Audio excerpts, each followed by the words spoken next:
Alright, so this is the full story behind my fitness transformation. So growing up, I was always pretty skinny. I did have a phase in like middle school where I was a little chubby, but for the most part from elementary to high school, very skinny. So here's some more photos, and this is when I got baptized, and look at my arms. I was super insecure with how thin my arms looked.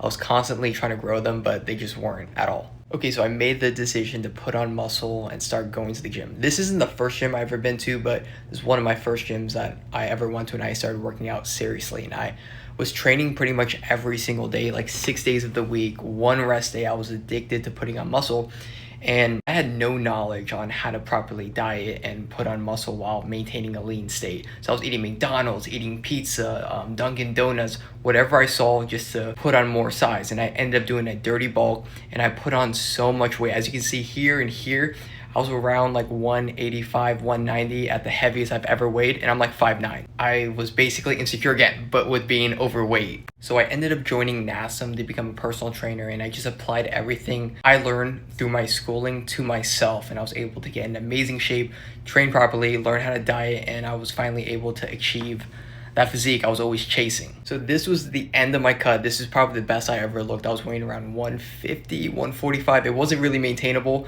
but I started looking crazy, and I was super proud of all the hard work I accomplished, and a lot of people started reaching out for help as well, and I started doing online coaching. These are a few of my clients over here, and I was basically just helping them do the exact same thing. This whole journey was a huge roller coaster of ups and downs, being very insecure and skinny, and insecure with being overweight, but at the end of the day, I was able to achieve my result. I didn't give up. And I'm not gonna lie, there was times where I wanted to give up when I was skinny, not seeing results, or when I was overweight and insecure and not seeing results.